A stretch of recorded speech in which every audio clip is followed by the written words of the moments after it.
Here's the video for 2-4 working backwards with z-scores. So a working backwards problem looks something like this. High levels of cholesterol in the blood increases the risk of heart disease. For 14-year-old boys, the distribution of blood cholesterol is approximately normal with mean mu equals 170 milligrams of cholesterol per deciliter of blood and standard deviation of sigma equals 30 milligrams per deciliter of blood. In order for a 14-year-old boy to be considered in the 90th percentile, what would his blood cholesterol have to be? So the reason I know this is a working backwards problem is because they give us a percentile and they're asking for a data point. So we're asking for what his blood cholesterol would be. So that's how I know it's a working backwards. We're given the percentile or given a percent. So in order to be able to do these working backwards problems, we have to be able to use our z-score chart backwards. So we know that we can use our z-score chart, right? If we have a certain z-score, we can use that to find a certain probability. But what we're going to learn how to do is how to find a certain probability and use that to find a particular z-score and then work backwards to be able to find a particular data point. Sorry if you can hear my dogs in the background. Okay, so it says find the value of z from the standard normal distribution that satisfies each of the following conditions. So if we're looking for something in the 15th percentile, what we want to do is we want to sketch a picture of what that's going to look like. So we know we have a distribution here. So percentile, we know means the area to the left. Okay, so if we're looking for the left, we're essentially saying, okay, we're looking on the left-hand side over here, and we're essentially looking for a piece that's 15%. So we want the area to the left to be 15%. So that might be approximately maybe right here, right? So we're looking for this area. So we're saying if this area right here is 15%, what would this z have to be? So where would, I like to think of it as where would we be cutting the cake? Well, first of all, I know that's on the negative side because that's on the left-hand side. So I'm going to look on the negative side, and what I'm going to do is I'm going to look on the inside here and find the closest thing to 0.15. So scanning through here, if I'm looking here, we're getting close. So the closest thing here, these two values right here are the two closest values, but we want to figure out which one's closer. Well, 0.1492 is only, you think of it like money, $14.92, it's only 8 cents away, whereas 15.15 is 15 cents away. So the closer one is going to be 0.1492. So now we need to figure out what is the z-score for that particular proportion. Well, it's going to be negative 1.04. So the z here is going to be negative 1.04. All right, so we're looking for where are we going to cut to where are we going to cut the cake to get this particular size piece of cake? Okay, so next one says 40% of observations are greater than z. So again, I'm drawing my distribution. I see the word greater, which tells me that I'm looking for the area to the right. And I want the area to the right of wherever I'm cutting my cake. So wherever I'm cutting my cake, I want the area to the right to be 40%. Well, if I'm looking from the right, I'm going to start on the right-hand side and figure out where would 40% be. Well, we know that halfway is 50%, so I'm going to go a little bit less, so maybe around here would be 50%. So maybe right here. So this area right here is equal to 0.40. So this is the area that we're looking for. However, here's where it might get tricky. We know that anytime we're looking for greater than, we subtract from 1. We're essentially going to do the same thing here. In order to figure out what the z value is going to be, we're not going to look at 40% because that would tell me that 40% is the area to the left. Instead, we need to figure out, well, what is this area to the left? If the area to the right is 40%, that means the area to the left has to be 60%. Remember, it makes a whole 100%. So this is what we're going to look up in our table to figure out what is the correct z. So first of all, my cut is on the right-hand side, so I know I'm going to be looking on the positive side. And I'm trying to find the closest thing to 60%. So that's going to be somewhere up here. So scanning through, we're getting close. So it's going to be between these two values right here. So I have 0.5987 and 0.6026. So the one that's going to be closest is going to be 0.5987. Okay, and the z value for that value, 0.5987, we're going to look to the left, so it's going to be 0.25. So my z is going to be 0.25. All right, next one, the 68th percentile. So again, drawing my distribution. I need to figure out where am I going to cut my cake. Well, 68th percentile, percentile we know means to the left. And that means we want a piece from the left. So we're going to start on the left-hand side and go to 68%. Well, going to here would be halfway percent, so, or halfway for percent, 50%. So we're going to go a little further to get 50%. So maybe, or 68%. So maybe this is 68%. This area is 68. That's what we're going to look up on our table. We're always looking up the area to the left. Okay, so we need to figure out what is that z value going to be. So we're going to look for the closest thing to 0.68. So again, I'm on the right-hand side, so I know I'm on the positive side. And we're finding the closest thing to 0.68. So looks like it's going to be between these two. So 0.6808 is the closest one. So that's going to be a z of 0.47.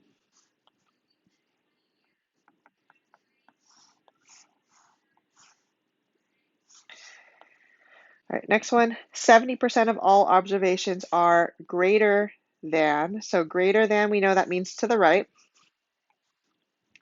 So again, here's my distribution. We want greater than, which means we're going to start on the right-hand side and we're going to go until we get 70%. So 70%, there's 50% of the way, a little more. This would be 70%. And let's just make sure that seems like 70%. Well, yeah, that piece right there seems like 70% or 0.70. That's not what we're going to look up. Sorry about my dog. We're going to look up the area to the left. So if that's 70%, that means this is 30%. So I'm going to look up 30%. Charlie, stop. Okay, so I need to figure out what that z value is. I'm on the left-hand side. I'm looking for the closest thing to 0.30. Okay, so that looks like between these two values right here. So the closer one is going to be 0.3015. So that z is going to be negative 0.52. All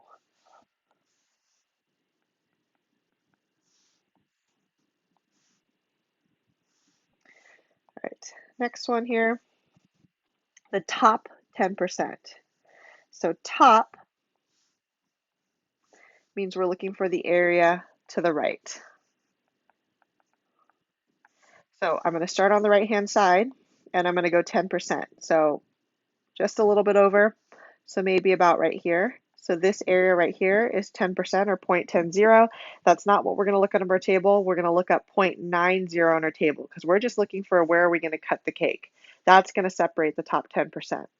Okay, so I'm going to look for the closest thing to 0.90. Okay, I'm on the positive side since that's over 50%. The closest thing to 90% is, let's see, looks like it's going to be 0.8997. So that's going to be 1.28. 1.28. Oops, I lost it. 1.28. There we go. 0.8997. 1.28.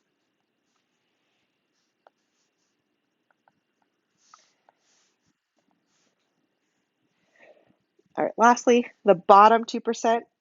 So that's kind of going to be the opposite of the one we just did. Bottom, we know means to the left.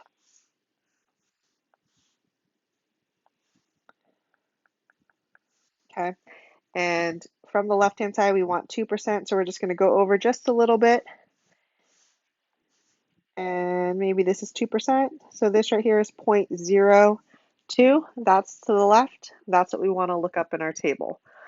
Okay, so looking at our z-score chart, I know I'm on the negative side. Closest thing to 0.02. Oops. 0.02.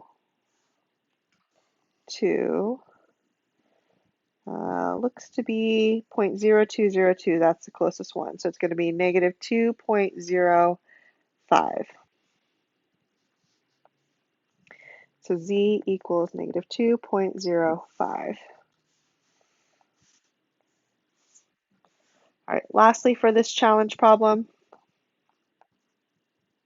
in this case, we're looking for the middle 40%. Okay, so if we think of the middle 40%, we know that that's just going to be this middle piece and 0.40.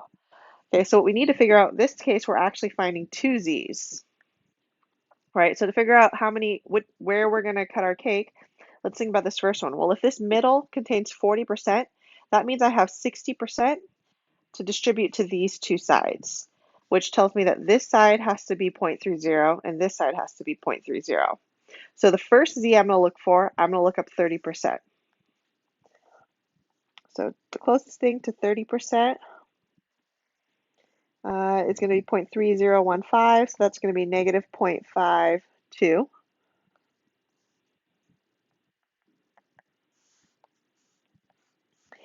And then what we need to look for the second piece is really from this point down. Well, we know that this piece is 40%, this piece is 30%, so if we add that together, that means a total of 70% is below this line. So we're going to look up 0.70 in our chart. So looking at 0.70, the closest thing, let's see, it's going to be 0.6985, so that's going to be 0.52. Notice when we're looking at the middle, you have both the positive and the negative version of a number. And that's how it's always going to be if we're looking for the middle, whatever percent. Okay, so now that we know how to do that, now we should be able to do a working backwards problem. So here are the steps. Step one, we want to draw the distribution with the mean in the center, and then we're going to shade like we've been looking. Then what we're going to do is we're going to find the z-score. Remember that when we're finding the z-score, we have to make sure that we're always looking for the area to the left, since that's what our z-score chart gives us. Remember that you might need to subtract from 1 if we're looking for greater than. Then once we have that, we're going to find the closest z-score that gives us that particular proportion. Then what we do, we're going to plug that value in to the z-score formula, and then we're just going to work backwards to solve and then answer in context. So let's take a look. Here's an example we looked at before, so I'm just going to highlight the important information. We have the mean, we have the standard deviation, and then we're looking at the 90th percentile. We want to know what would his blood cholesterol have to be. Okay, well, first thing I'm going to do is I'm going to sketch a picture. And we know that 90th percentile means we're looking for the area to the left, right? So from the left, we're going to go up 90%. So this is 90%. So I'm going to look up the closest thing to 0.90, and that's going to tell me what that z value is. So that's going to tell me where is this cutoff point that separates out the 90th percentile. All right, so I know I'm on the positive side since it is on the right-hand side, and I'm going to find the closest thing to 90%. So looking here, it's going to be between these two, and 0.8997 looks closer. So that's going to be 1.28. So the z-score we're going to use is 1.28. Well, now that we have that, we have our z-score formula, which is x minus the mean divided by the standard deviation. Well, we have z, so that's going to go in for z. We have the mean, that's going to go in for the mean, and we have the standard deviation, that's going to go for the standard deviation. So we're just going to plug everything in. 1.28 equals x minus 170 divided by 30. First thing to solve, multiply both sides by 30. So 1.28 times 30, we get 38.4.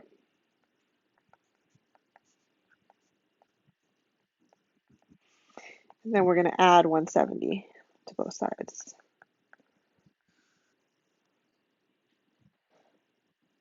So we get 208.4. Okay, so to answer in context, I'm just going to do this verbally. It says, in order for a 14-year-old boy to be considered in the 90th percentile, his blood cholesterol would have to be 208.4 milligrams per deciliter. So 208.4 milligrams per deciliter. What's nice about the working backwards problems is what you can do is you can always check your answer by taking this, plugging it in for x, making sure you get 1.28, then looking 1.28 in your table to make sure you get 90%. All right, let's look at another example. It says the time taken to prepare envelopes for a weekly report to all executives in a company is normal with a mean of 40 minutes, standard deviation of 4 minutes. It says on 90% of all occasions, the mailing preparation takes less than.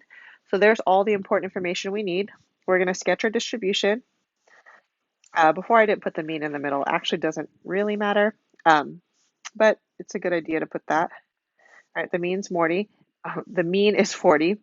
So it says 90% is less than. So that means we're on the left-hand side and we're going 90%. So 90% might be somewhere around here. So this area is 0.90. So I need to figure out what is that z that separates out this 90%. So I'm going to go to my table. I'm going to find the closest thing to 90%. Actually, that was one that we just did. So again, we're going to use 1.28. And then again, we're going to use our z-score formula. So x minus the mean divided by the standard deviation. So 1.28 equals x minus 40 divided by 4. So we should know, given that the mean is here and our z-score value is right here, that whatever answer we get should be greater than 40. So multiply both sides by 4. So 1.28 times 4 is 5.12 is equal to x minus 40. Okay, stop, Charlie. Okay, and then we're going to add 40 to both sides. So we're left with 45.12. So we would say on 90% of all occasions, the mailing preparation takes less than 45 minutes, 45.12 minutes. All right, this one says the town's January high temperature averaged 36 degrees with a standard deviation of 10 degrees. What would the temperature need to be on any given day to be in the warmest 5%? So here's our average. Oops. Here's our average. Here's our standard deviation. We want to know to be in the warmest 5%. So this one's a little tricky because we have to think, this doesn't explicitly say right or left, but if we're thinking temperature, warmer temperatures are higher temperatures, which means this is going to be the area to the right. If we want to be in the warmest 5%, we're going to be on the upper side of the distribution. This is like the top 5%. Okay, so we're going to go from the right and we're going to go 5%. So 5% might be right here. So this area is 5%, which means that this area is 95%. So in order to find this z, we're going to find the closest thing to 0.95. So closest thing to 0.95 is going to be between these two. So since they're both the same distance, just choose one of them. So I'll say 1.64.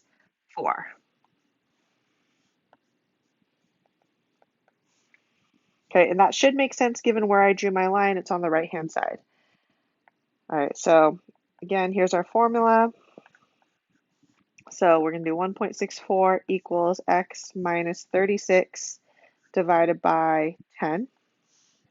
Multiply both sides by 10. Well, I know when I multiply this by 10, I just move the decimal over. And then we're going to add 36 to both sides. So 16.4 plus 36. So 52.4. All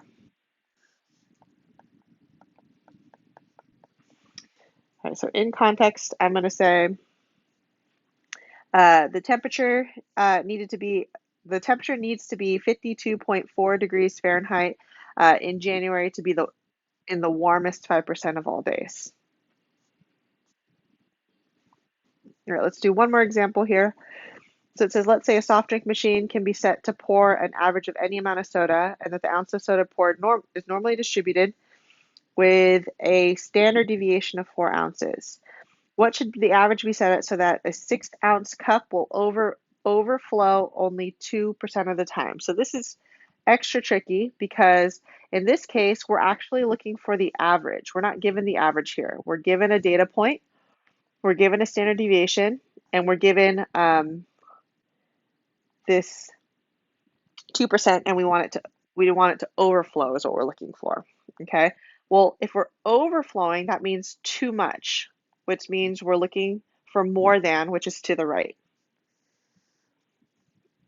Okay, so starting from the right-hand side, we want it to overflow only 2% of the time. So we're only going to go 2%, which is maybe about right here. So this is 2%, which means that this area is 98%.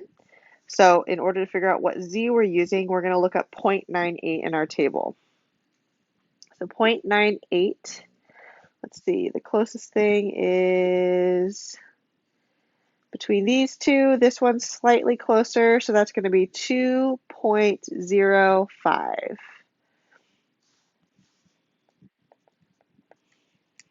All right, so now plugging in, let's see. So our formula is going to be z equals x minus the mean divided by the standard deviation. Well, in this problem, we have z. We just got that. We have x, which is 6 ounce. Charlie, stop. We don't have our mean, and we have our standard deviation. So it's going to be 2.05 equals 6 minus the mean divided by the standard deviation. So just like before, first thing we need to do is multiply by 0.4.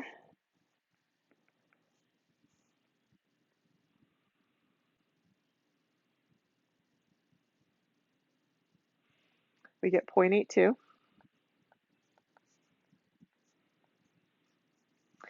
Next thing we do is we're going to, we can subtract 6. So 0.82 minus 6, we get negative 5.18 is equal to the mean, or actually this is a negative mean, which just tells me that mu is equal to 5.18. So if you can think of it this way, if the average is set to 5.18, we would think that a 6-ounce cup will rarely overflow because we're thinking it's going to stop at 5.18, which is plenty of room to fit in a 6-ounce cup. So it should only overflow 2% of the time. So that makes sense. So to answer in context, we're going to say the average should be set at 5.18 ounces so that a 6-ounce cup will only overflow 2% of the time. All right, so I'm just going to do a couple more practice problems just to have a little bit of extra practice for these ones. So distribution of reading scores in the 4th grade, blah, blah, blah. So we have the mean and we have the standard deviation. It tells us that we're looking at the lower 25%. And we want to know what is the reading score for them to participate. Okay, so lower 25%, that means the area to the left, because that's going to be the bottom half. So lower 25%. From the left, we're going to go up 25%, which is maybe about here. So this is 25% or 0.25. So that's what we're going to look up in our table to figure out what is our z. We know that's on the negative side. So 0.25 is going to be, let's see, somewhere around here between these two. So 0.2514 is a little bit closer. So that's going to be negative 0.67. So it's going to be negative 0.67 equals x minus the mean divided by the standard deviation. Okay, so for these ones, it's kind of the same process. We're going to do the, we're going to multiply by the standard deviation, which is 36, and then we're going to add the mean.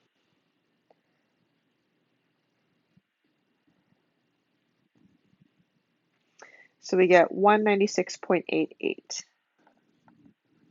Again, that should make sense, right? Because if this is an intervention to help students, that their score would have to be lower than the average. So I would say the maximum reading score for students to participate in the intervention experiment is 196.88.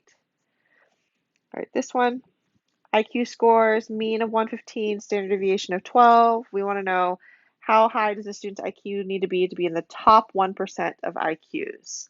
All right, so top 1%, top means the area to the right. So from the right-hand side, we're just going to go 1%, which is maybe here. So this is 1%, but that's not what we're going to look up in our table. We're going to look up 99% in our table. All right, so that's going to be on the positive side. So the closest thing to 99%, so 0.990, it's going to be 0.9901. So that's going to be 2.33.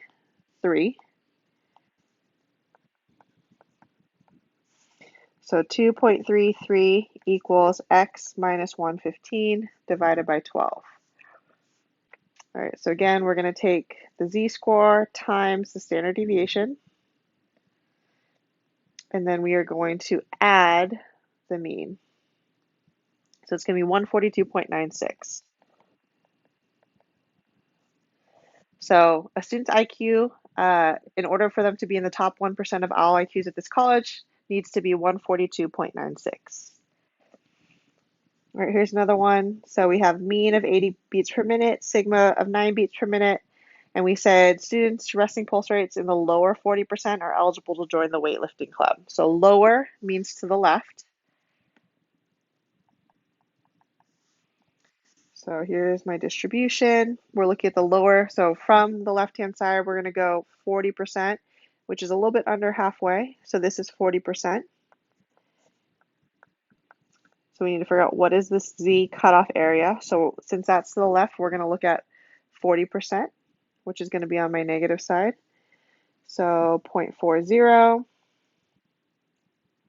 looks like between these two, and then 0.4013 is a little bit closer, so negative 0.25, negative 0.25.